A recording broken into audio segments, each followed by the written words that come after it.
শিশুদের রক্তে ভিজে গেল লেবাননের মাটি। দক্ষিণ লেবাননে ইসরায়েলি ড্রোন হামলায় প্রাণ গেল ৩ শিশুসহ ৫ জনের।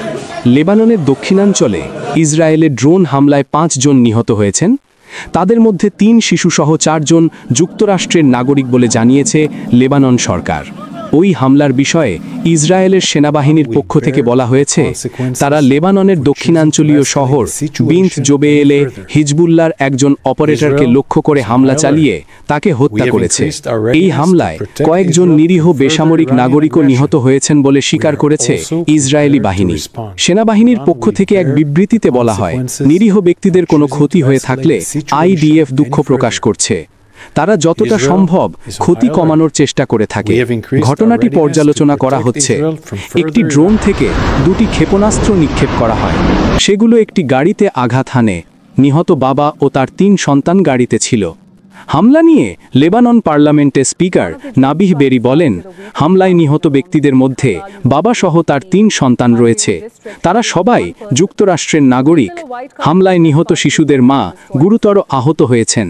তার অবস্থা আশঙ্কাজনক বলে জানিয়েছেন লেবাননের পররাষ্ট্রমন্ত্রী ইউসেফ রাজি।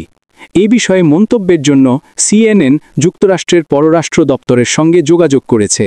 লেবাননের রাষ্ট্রীয় সংবাদ মাধ্যমের খবর অনুযায়ী ইসরায়েলি বাহিনী একটি ড্রোন থেকে 2টি ক্ষেপণাস্ত্র নিক্ষেপ করে। সেগুলো একটি গাড়িতে আঘাত হানে। নিহত বাবা ও তার 3 সন্তান ওই গাড়িতে ছিলেন। লেবাননের প্রধানমন্ত্রী নওয়াব সালাম এই হামলাকে বেসামরিক নাগরিকদের বিরুদ্ধে গণহত্যা বলে বর্ণনা করেছেন। লেবানিজ প্রধানমন্ত্রী আরও বলেন, ইসরায়েলের এই হামলা ছিল এক ধরনের ভয় দেখানোর বার্তা, যা দক্ষিণাঞ্চলের গ্রামগুলোতে ফিরে আসতে শুরু করা আমাদের জনগণকে ভয় দেখাতে চালানো হয়েছে।